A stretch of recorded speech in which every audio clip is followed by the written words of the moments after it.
जामिमां पुष्पितां वाचं प्रवदन्त विपश्चितं वेदवादरता पार्थ नन्नदस्तीति বাদিন। যারা মূর্খ, বেদের অর্থব্যাদে রত, স্বর্গাদি ফল ছাড়া অন্য কোনো ঈশ্বরত্ব নেই এমন প্রজল্পকারী, তারা আপাতত মনোরম, পরিণামে বিষময় পুষ্পিত বাক্যকে প্রকৃষ্ট বেদবাক্য বলে কীর্তন করে থাকে। कामात्मान सर्गपरा जन्म कर्म फलप्रदां क्रियाविशेष बहुलां भोगैश्वर्य গতিং প্রতি। তাই অনুবাদে বললেন, যারা কামাত্মা, স্বর্গপ্রাপ্তি, জন্মকর্ম ফলপ্রদ, ভোগৈশ্বর্য প্রাপ্তি সাধনীভূত, ক্রিয়াবিশেষ, প্রচুর বাক্য সকল, এইসব প্রচুর বাক্য সকল তারা বলে থাকেন, এমন বাক্য তারা বলে থাকেন। কেউ যদি মনে করেন এই সকাম কর্মপরায়ণ ব্যক্তিদের হৃদয়ে নিশ্চয়ত্বিকা বুদ্ধির উদ্ভব কেন হবে না? সকলেই তো শ্রুতি অর্থাৎ বেদকেই তো তারা অনুসরণ করছেন। তার উত্তরে বলছেন, চিত্ত মালিন্যবশত হবে না, সেটা সম্ভবপর হবে না। কারণ সংসারে সব মানুষই মনোরম বিষয়ের দিকেই আকৃষ্ট হয়ে থাকে। বেদে কর্মকাণ্ডে যে সব ক্রিয়ার ব্যবস্থা রয়েছে, বলা হচ্ছে সেগুলো কীরকম? সৌরভ শূন্য পুষ্পের মতো, যে পুষ্পের কোনো সৌরভ নেই, সুগন্ধ নেই। আর অজ্ঞ ব্যক্তি তো সবসময় বাহ্যিক শোভাটাই দেখে, তাকেই শ্রেষ্ঠ বলে মনে করে। তাই ওই পুষ্পটাকেই, যার বাহ্যিক শোভা আছে, তাকেই শ্রেষ্ঠ বলে মনে করে। সেই রকম বেদে এই যে অগ্নিহোত্র, দর্শ, পূর্ণমাস, জ্যোতিষ্ঠম প্রভৃতি যে সমস্ত কর্মের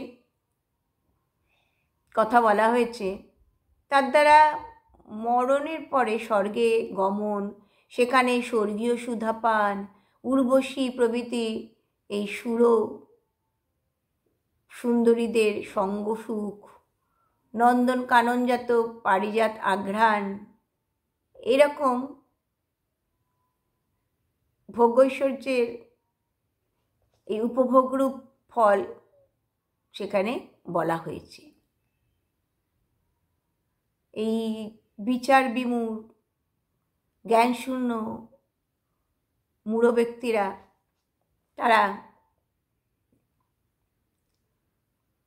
এই পূর্বোক্ত বলছেন, এই আপাতত প্রিয় পূর্বোক্ত ফলপ্রদ বিষয়ের প্রতি আকৃষ্ট হয়ে অনিত্য শুক্লালসায় বেদোক্ত এই চাতুর্মাস্য, সোম, যাগ প্রভৃতি ক্রিয়াকলাপে তারা আসক্ত হয় না, অনুরক্ত হয়।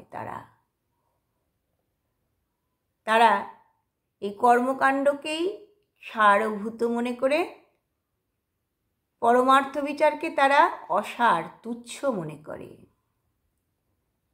তারা মনে করে স্বর্গপ্রাপ্তি পুরুষার্থের শেষ কথা। আবার মোহান্ধ বলছেন, মোহ অন্ধ এই জড়বুদ্ধি সম্পন্ন ব্যক্তিগণ স্বর্গকেও মানেন না। তারা ভাবেন এই পৃথিবীতে যতদিন থাকবো ততদিন কীভাবে আমরা সুখ ভোগ করতে পারবো। সেজন্য বেদ বহির্ভূত কার্যকলাপ করতেও তারা দ্বিধাবোধ করেন না। অতএব কথা হলো,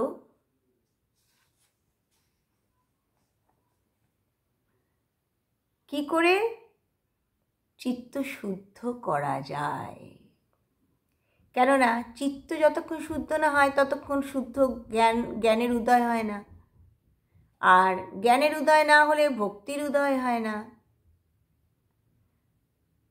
তবে বলছেন এই সাধুগুরু বৈষ্ণবের কৃপায় ভাগ্যবান ব্যক্তি প্রথমেই, ভাগ্যবান ব্যক্তি আর কিছু না করেই তারা ভক্তি মার্গকে আশ্রয় করতে পারেন, ভাগ্যবান ব্যক্তি হলে সাধুগুরু বৈষ্ণবের কৃপায়। আর এই ভক্তি মার্গকে আশ্রয় করতে পারলে ভগবত ভজনের ফলে আনুষঙ্গিক রূপেই চিত্তশুদ্ধি হয়ে যায়। তখন আর চিত্তশুদ্ধির জন্য আলাদাভাবে কিছু করতে হয় না। আবার বলছেন এই কিন্তু সকাম কর্মীগণের চিত্ত কিন্তু মলিন হয়, আর ক্রমশ অজ্ঞান সাগরে তারা নিমজ্জিত হয়ে যায়। অতএব ভক্তি মার্গকে আশ্রয় করো।